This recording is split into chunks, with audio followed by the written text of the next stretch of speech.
కాళ్లలో నొప్పి, నరాల వాపు వంటి లక్షణాలతో బాధపడుతున్నారా? వెరికోస్ వెయిన్స్ లో అత్యాధునిక చికిత్స ఏవిస్ వాస్కులర్ సెంటర్.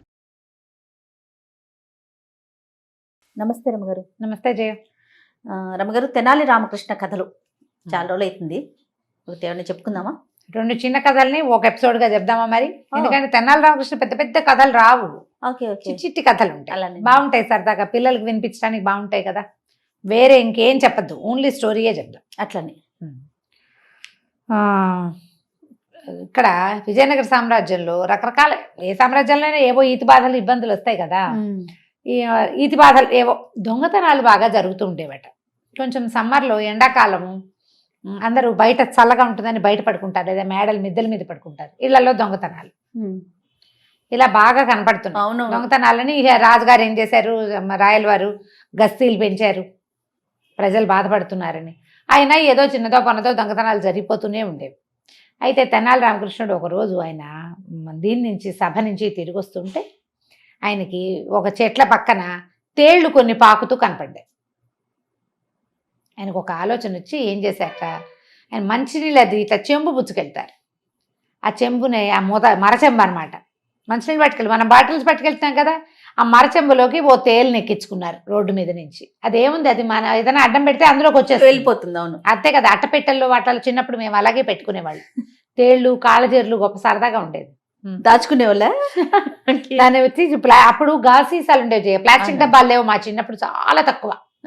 హార్లిక్స్, తర్వాత ఏమో బూస్ట్ అలాంటివి ఏమైనా కొంటే ఓవల్టీను, ఇంకోటి ఏదో కొనేవాళ్ళం.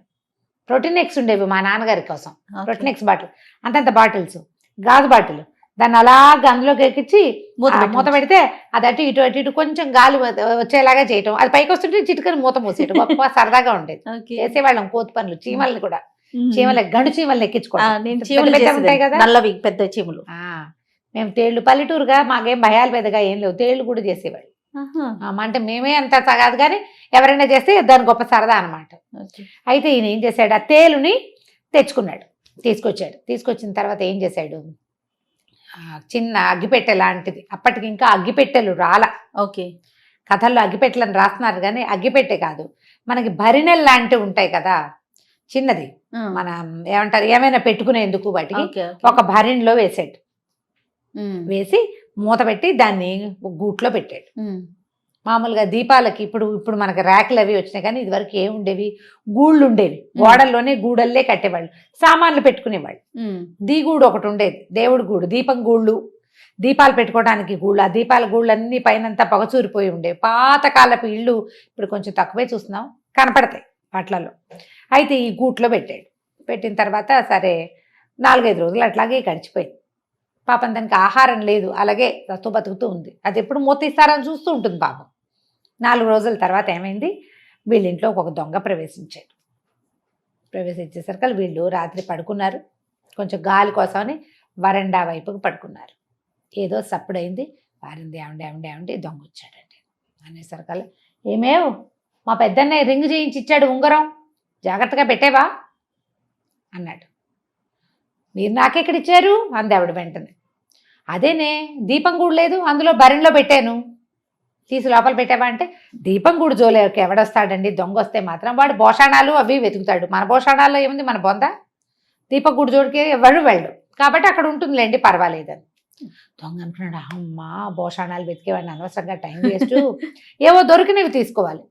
బంగారు పొంగరం వీళ్ళ పెద్దన్నయ్య చేయించింది ఇక్కడ ఉంది, దీపపు గూడు కనపడింది కదా, అన్ని గదుల్లోనూ దీపపు గూడునే. ఒక్కో గూడు వెతుక్కుంటూ వచ్చాడు, దేంట్లోనూ కనపడలే. అయితే ఏమైంది, ఒక వస్తువు తీయాలి కదా, ఈ దీపం గూడు దగ్గరకు వచ్చాడు. భరిణ అలాగా ముత్తడి భరిణ తగిలింది, ఉంగరాలు పెట్టే భరిణ అంతది. అదేంటి తీయంగానే రెడీగా ఉంది తేలు, టకీమని. ఆ తేలు ఏమిటి, ఇట్లా ముట్టుకుంటే చాలు దానికి మనం ఏం చేయాలి కదా, ఆ కొండ ఇట్లా ఇట్లా ఇట్లా కొడుతుంది, కెవ్వమన్నాడు. ఈయన ఎవరే అరిచారు పిల్లడా అని అడుగుతున్నాడు. ఎవరు గట్టిగా మూసుకున్నాడు. చూస్తే ఏముంది, దీపం దగ్గరికి వెళ్తే తేలు కుట్టింది కనిపిస్తుంది. ఆ తేలు ఏటో జరజరా పాకేసింది. వాళ్ళకేం భయమేం లేదు, మళ్ళీ కనపడితే కొట్టేసుకుంటారు. అక్కడి నుంచి ఇంకేం చేయాలో తెలియదు, ఏడుపు వచ్చేస్తుంది, భయం వేసేస్తోంది. పైగా రాత్రిపూట, మొదట అది తేలో పామో ఇంకోటో తెలీదు, తెలిసింది తర్వాత అది తేలని. నోరు గట్టిగా మూసుకుని 2 అడుగులు వేసాడు మెల్లిగా బయటకు వెళ్ళటానికి. రామలింగడు లేచి కూర్చున్నాడు. కనపడితే ఏముంది, కవి గారు కేకలు పెట్టాడంటే గస్తీ తిరుగుతున్న రాజభట్లు ఎవరో ఒకళ్ళు పరిగెత్తుకొచ్చేస్తారు.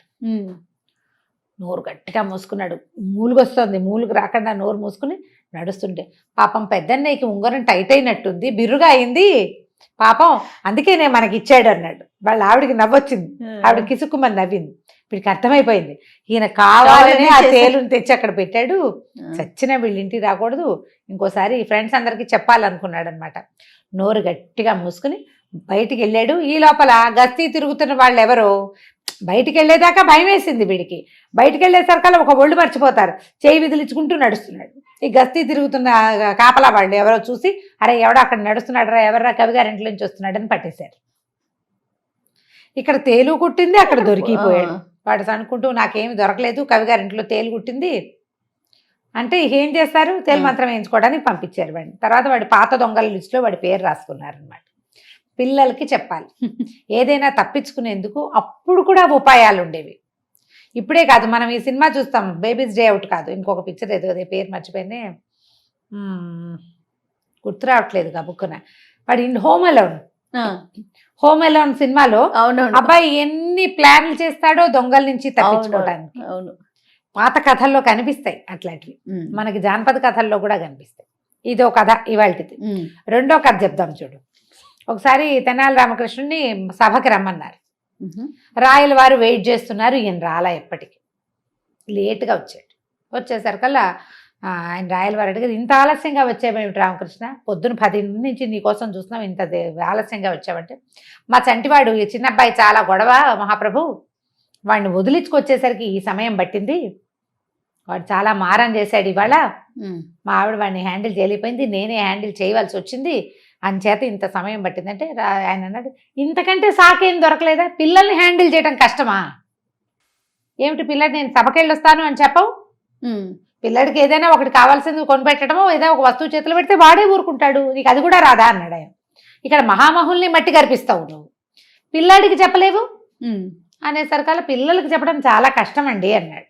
నేను నమ్మను రామకృష్ణ, నువ్వు ఏదో ఒక ఆలస్యం చేసి పిల్లవాడికి సాకు చెప్తున్నావు, పిల్లల సాకు చెప్పకూడదు, పిల్లలే ఉంది మనం ఏది చెప్తే అది వింటారు, ఏదైనా ఆశ చూపించి ఒక తాయిలం ఇస్తే వినేస్తారు పిల్లలు అనేసరికల్లా అంత సులువు కాదు మహాప్రభు అన్నాడు. అని అయితే ఓ పని చేద్దాం, మీరు తండ్రి నేను మీ పిల్లవాడు, పిల్లాడితోటి ఎలా ఉంటుందో చూపిస్తాను మీకు అన్నాడు. సరే రాయల వారు ఒప్పుకున్నారు దానికి. ఈయన వెళ్ళాడు రాయల వారి దగ్గరకు వచ్చినాడు. బజార్ వెళ్దాం నాన్న అని ఏడవటం మొదలుపెట్టాడు. సరే బజార్ తీసుకెళ్ళారు.